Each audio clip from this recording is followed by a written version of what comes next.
Hey guys, how are you today? I hope you're having a great, wonderful day, night, wherever you are in the world, whatever the time is. I hope you're really ready for this video. I've got a lot to talk about. I need to review the round robin stage from the World Tour Finals and get into the preview of the semi-final here for you. Just a sec. So, first, let's go through the round robin stage and what's been happening there. Um, I feel like Djokovic, he hasn't really been playing well. Like his level of tennis, it hasn't been quite that good. So, like against Schwartzman, he plays sort of an okay 7 out of 10, good enough. Schwartzman never threatened him. A lot of consistency in the rallying and just a bit more on the serve, bit more on the rally shots, power with that one. Um, Last night against the Rev gave him a 3-0 start by playing a very poor low level. Djokovic did just enough to hang on serve because his serve was making him start rallies ahead. Um, and then once he started ahead, he would move Zverev around, and the big guy on the run in a defensive position isn't great. And because he's not as fast, Djokovic had the power to get through his defense, especially considering we're not on a slow hard court or clay, we're in indoors. So Zverev really struggled being starting the point behind with Djokovic's serve, then being moved around. So then that was that.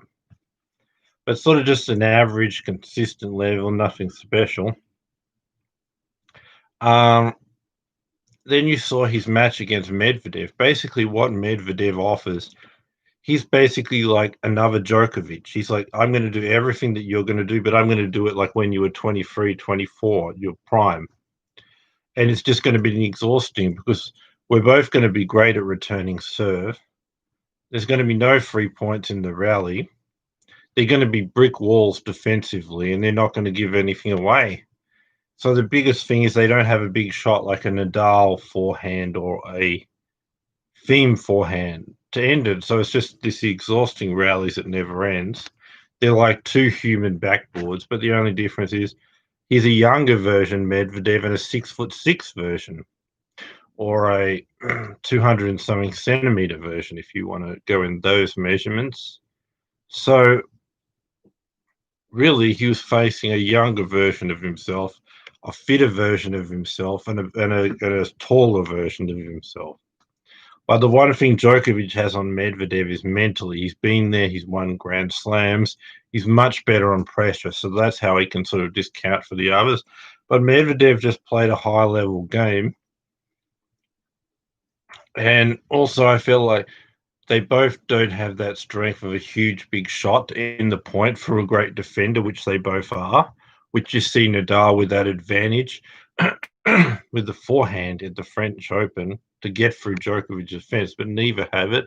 But I felt like Medvedev's shots were like a little bit more powerful to get through Djokovic's defense than what Djokovic did to him.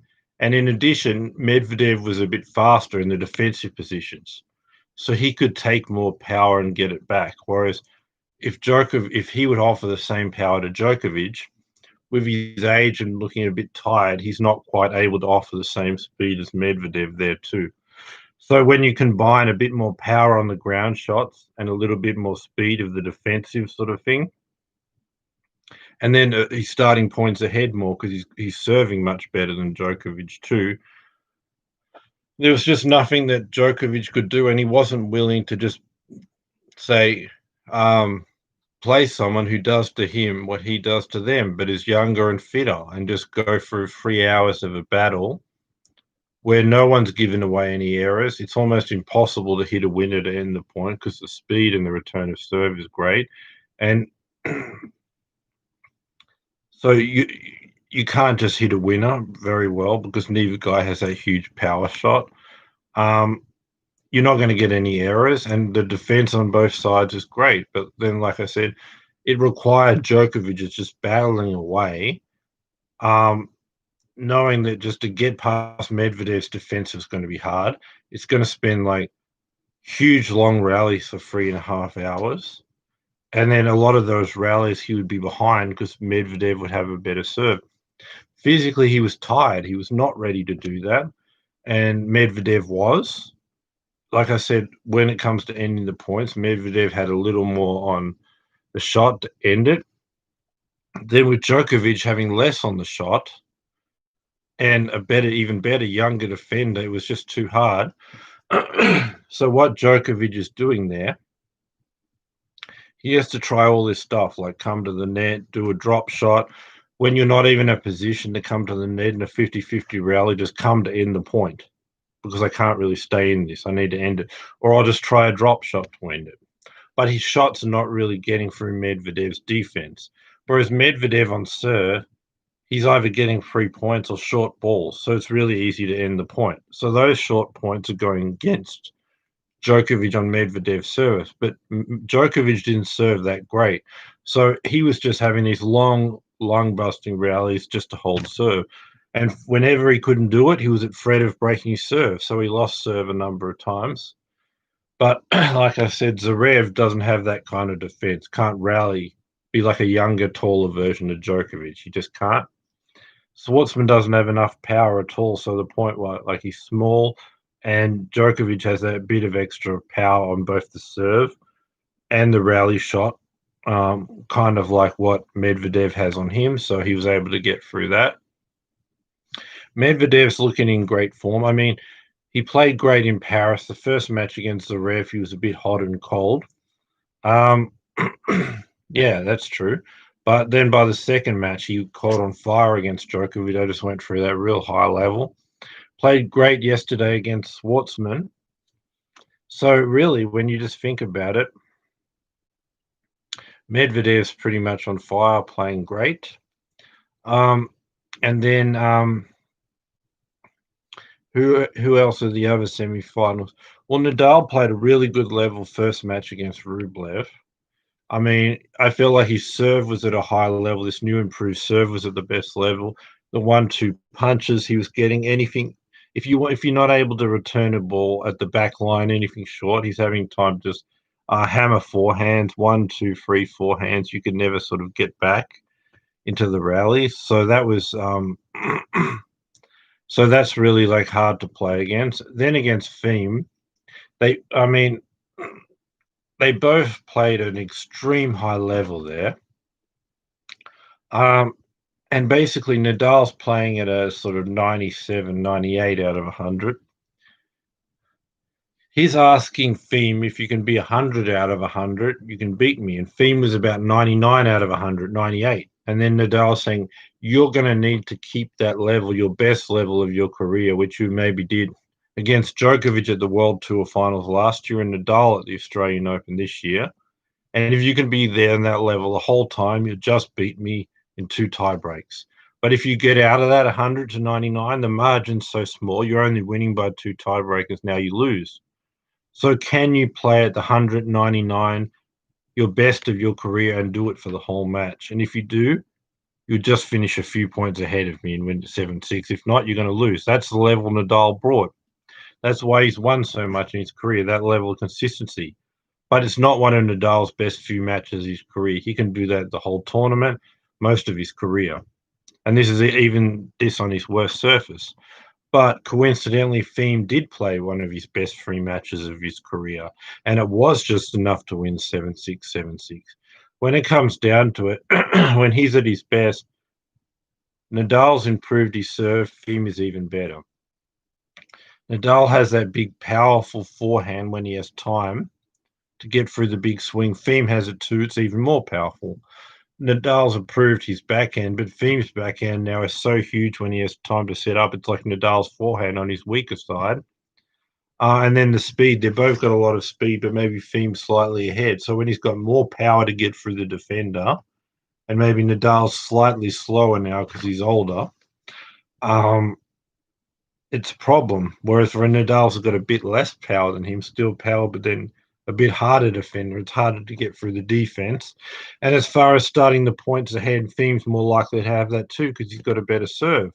but his shots involve more risk. He's going for huge backhands, forehands, the serve, huge type of power game. But it all came off. He was hot. He was on fire. Nadal asked him, "Be it your 100 out of 100, and I'll be 7-6, 7-6. And if you drop for a small period, I'll come over the top of you." But he just didn't. He won it. And those were the reasons: more power on the forehand, backhand, more speed, more power on the serve. But Thiem, basically, as far as having power and consistency, when he's on, he can just outdo about basically anyone. But he needs time to set up on these forehands. But so does Nadal. They both prefer clay. They're both here. They're both adjusting their game. But like I said, if you were played at the French Open, the serve doesn't matter much. Here it does, and Thiem has a better serve. Uh, but really, we're talking about an extreme high level from both. And it was very similar than what we saw in the Australian Open. The first two sets were 7-6, 7-6. Nadal was up a break in both sets. Just they were about on an equally extreme high level, but Thiem was just better in those big points. And same here, they were about on the same level. Like I said, if Thiem wasn't at his 100 out of 100, best 3 or 4 matches of his career, he wouldn't have won, but he was. And I feel like Nadal was a better player in the first and second set before the tiebreaker, more specifically the second set until he was up a break. But Thiem was just raised his level to went up from the 99 out of 100 to 100 out of 100 in the tiebreaks and won them both. So there was that. But Nadal still played great there. I said he was really good against Rublev, especially on the serve and the 1-2 punches. And then anytime Rublev didn't miss some first serves, he was there ready to break. His last match against Tsitsipas, he played a good level. Again, really good until like sort of early in the third set for a small period. Good serving, great forehands. The 1-2 punches, he's got that going, almost making himself impossible to break. Whenever Tsitsipas missed some first serves, they got into some rallies. He was able to break him a few times. Not quite as good as the first two matches, still good level, good enough to win through to the semi-finals. For Thiem, he was a bit up and down in this first match against Tsitsipas. He was more up than down. So he just had enough to get through that. On fire, his best level, like I said, against Nadal.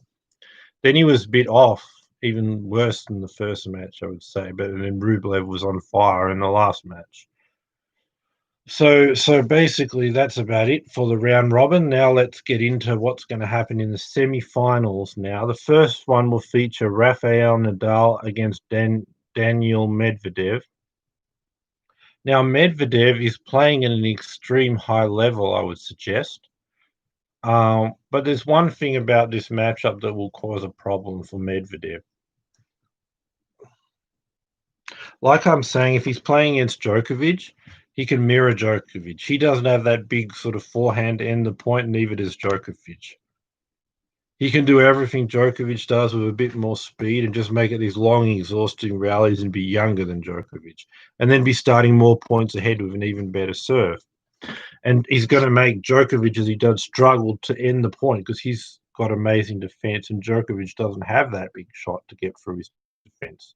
So he's either hitting a drop shot, coming to the volley when it's not needed, going too hard, too close to the lines, because his normal game's not really getting through, and he has to physically go for 3.5 hours, neither of them having a big shot and a lot of rallies behind, more rallies on his service game and all that. So that matchup doesn't suit Djokovic. But with Nadal, if Medvedev says, I'm going to just rally with you, I'm going to miss nothing, no free points, I'm going to make it close to impossible for you to end the point, right? Under that circumstance, it's not going to be the same because Nadal has a big forehand, and once he hits 1, 2, 3 forehands, doesn't matter how good defender you are, he's going to push you back. Then he's going to get another forehand. It's going to be shorter. Then he's going to go for even more, and then he's going to be in the better until he ends it. So if you say, I'm not going to make any errors, I'm going to get in long rallies, I'm going to exhaust you because you're older. With Djokovic, he doesn't have that big shot to end the point. But with Nadal, the challenge is different. He does have that, but on a faster court, if you're attacking him and getting the ball fast through the court and deep, you don't give him time to set up in with the forehand. Because once he gets one, two, three forehands, you're going to be running around. He's just going to hit one more forehand till he gets through. And he has the ability, and he loves that in his game, right? Nadal very much does love that. So the challenge is not to say I'm not going to make any errors and I'm going to be like a human backboard at the back of the defense, because under that case, Nadal has time to hit one, two, three, four hands. He's eventually going to get, and it's not like Djokovic. His normal shots are not getting through your defense. He's got to go for too much or a risky shot. No, his normal game, if you give him time to set up on the forehand, so if you're not really attacking, you'll just say, I'm going to get everything in, I'm going to play great defense. Then it'll be like he'll have time to set up. You'll be moving around. He'll be standing in the middle, hitting in forehands. You'll be dominated. And the only way that you can change this situation is, in the match, right? Is is if you're going to take his time away. So Medvedev will have to be much more attacking. He'll have to hit the ball hard, fast, and deep, and not let Nadal have time to set up in his forehands and move Nadal around. So this is going to take Medvedev out of his comfort zone. He's going to be taking more risk closer to the line, whereas now he's at risk of getting a lot of errors. Do you understand what I'm saying? So that's the situation for Medvedev. That's the situation for Medvedev right there. The game plan against Djokovic won't work because Nadal will now have time to set up for one, two, three, four hands. Every ball will be short until he ends it. Medvedev will be exhausted, and will be Nadal will be just moving around, dominating with the forehand. And Medvedev is the one that's going to have to say, I can't give you time to set up. I can't just keep the ball on the court and be like a human backboard and make no errors and have amazing defense, because Nadal's just going to dominate. Now I have to get out of that. I've got to take risks. I've got to hit it harder, deeper, and stop Nadal have time to set up on the forehands. So that's the situation with that. And then I think that Medvedev having to attack, change his game, go deep for the lines is one thing. Another thing is he played late last night, did Medvedev, right? He played late last night. Nadal's had about 48 hours between matches. You play a match London time at 8 p.m., you finish at about 10, you get back to the hotel at like midnight, and then you have to be back ready to play at 2 p.m., so it's not even a 24-hour period. He had some rallies with Schwartzman. So, I mean, and then now to go have a long battle with Nadal, whereas Nadal has this day off. So if it is a long battle of rallies, he'll be ready. And if he's dominating with the forehand and making Medvedev run, Medvedev from playing late last night and coming back early the next day will be too exhausted to do that. So then it just won't work for Medvedev. But I say he gets a set and gets a bit exhausted, dominated with the forehand, and eventually Nadal breaks down his forehand and exhausts him. And Nadal loves these big battles, and he's going to run down Medvedev, especially after playing the night before. So a 3-set victory for Nadal. Now on the Thiem Djokovic match, I'll end here. What I'm just saying is Djokovic is not hitting with power. Like he couldn't get through the defense of Medvedev and had to just go for too much, had to drop shot, had to come into net when there was an easy passing shot. Thiem's defense is just as good as Medvedev's. Basically, he's going to be in the same position. But when Thiem tries to get through Djokovic's defense, Thiem's going to have way more power than Medvedev. So it's going to be an even worse situation where he can't get through Medvedev's defense in the rallies. Oh, no, sorry. Djokovic can't get through Thiem's defense in the rallies, same with Medvedev. But Medvedev, as long as he's got time to set up, which he will be because Djokovic is not hitting with power, has huge power on the forehand, huge power on the backhand, and he'll be basically doing what Medvedev did, but with more power and that huge forehand to end it. So it won't be these long and exhausting rallies necessarily, because under that situation, it's Medvedev and Djokovic where neither have a huge power shot to win it. So it just goes on. and Medvedev needs to exhaust him. Thiem doesn't. Anytime Thiem has time to set up, he's going to have huge forehands, which is way more power than anything Djokovic is offering now. And probably even his backhand may be more powerful than any of Djokovic's shot. So one guy's going to have huge power to get through a good defender in Djokovic. The other guy, Djokovic, won't have that power to get through the defense of the great player of Thiem. So Djokovic's only chance would be to hit it hard, deep, and take the time away of the big swings of Thiem on the forehand, backhand side. Then on the serve, like probably at least Medvedev's got a better. At least Thiem has got a better chance, but I think Thiem's serve is at least as good as Djokovic, probably a bit better. So he's going to start more points ahead. He's going to have more time to set. He's going to have the time to set up on the forehand and backhand. Djokovic won't be able to get through his defenses, but as long as he's got time to set up, he has huge amounts of power, and he'll just hit more and more. Both forehand and backhand can consistently get through the defense of Djokovic, while Djokovic can't do that with him. So yeah, and then if we're talking about the physical and the hours of going out there, um,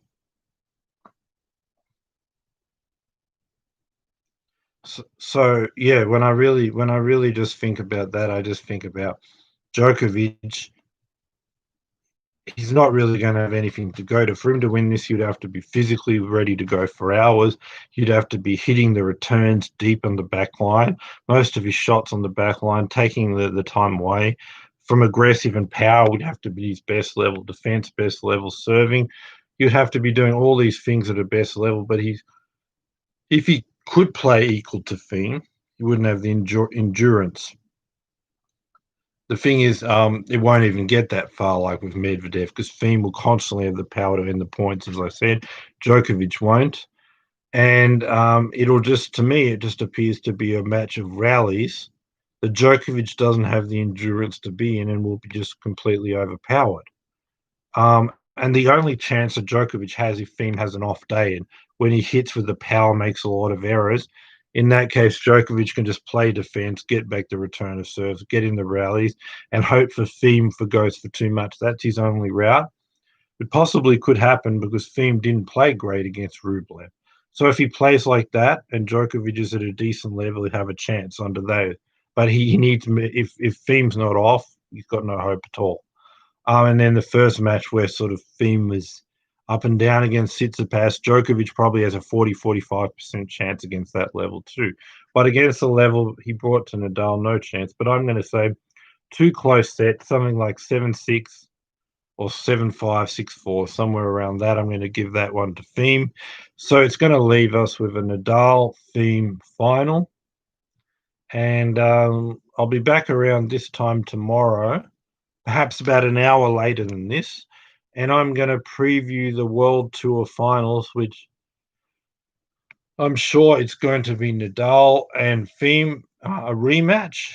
And then the problem in that would be Thiem had to be one of his best 3 or 4 matches of his career, and he's got no margins. So if he can't repeat that, then he's only just won 7-6. So if he drops down 1 or 2%, he's not winning. So he would be required to do that again and hope Nadal didn't improve. And then even then, it'll come down to the pressure moments, which he was better in the last match. He may not be next time. But I'll have a lot to sort of get into that one. But that's what I'm predicting. And if I was to be wrong in one of these, I would say it'd be Medvedev winning, just due to the fact that, like, he's played at an extreme high level.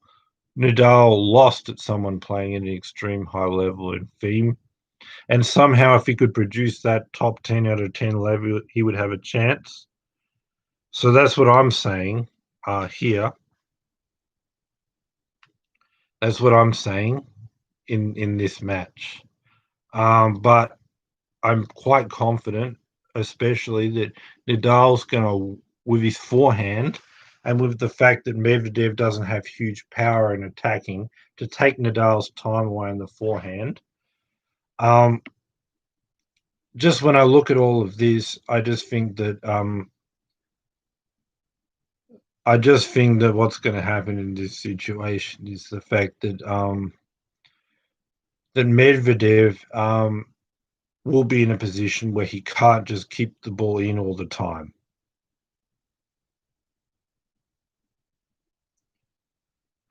He won't be able to dictate the points with the forehand.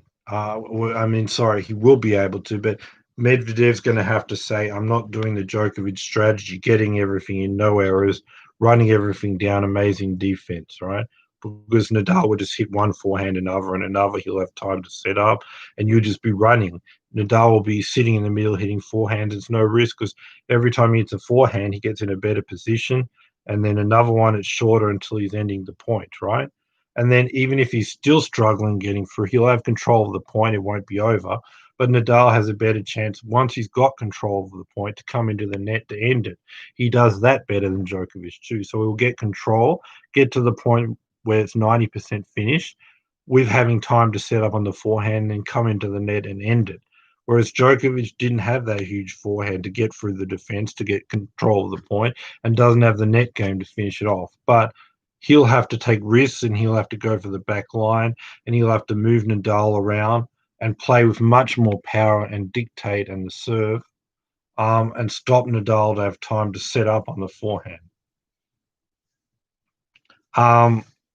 So that's the situation. And then he'll have to be taking risks and going for the back line with a lot of power and take Nadal's time and make Nadal never has time to set up. That's not really Medvedev's game.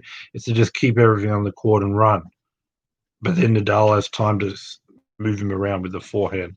So then that's the problem for Medvedev.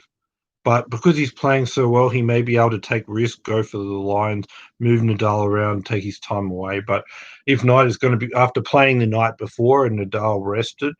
If you're trying to just keep the ball on and run and be chasing Nadal's forehand as he stands in the middle and dictates, he's just going to run out of it in the lungs and just be exhausted. Because, like I said, he would have got back late last night and then he has to come back early and play again. So he won't be physically ready to do that. But I'm going with Nadal and Thiem, and they're going to have a rematch in the final.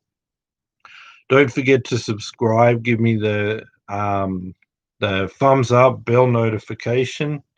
And yes, subscribe. You're going to love my subscription. I'm going to be going live to Switzerland soon to speak to Roger before he heads over to Australia. I'm going to be interviewing all the players at the Australian Open, so please give me your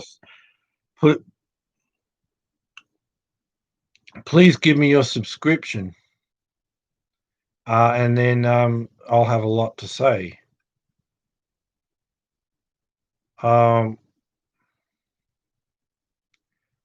Well, yeah, I say he will win because just keeping the ball on the court and not making errors and defending, Nadal dictates with the forehand. So he'll win in this case. Thiem probably would have a better chance because he could go with Nadal with a huge power and actually control the point and take Nadal's time to hit forehands and control the point. But Medvedev doesn't really have that as much. So I think that this is just a good matchup for Nadal. He's never lost to Medvedev also, so the history shows that. But yeah, subscribe, bell notification, thumbs up.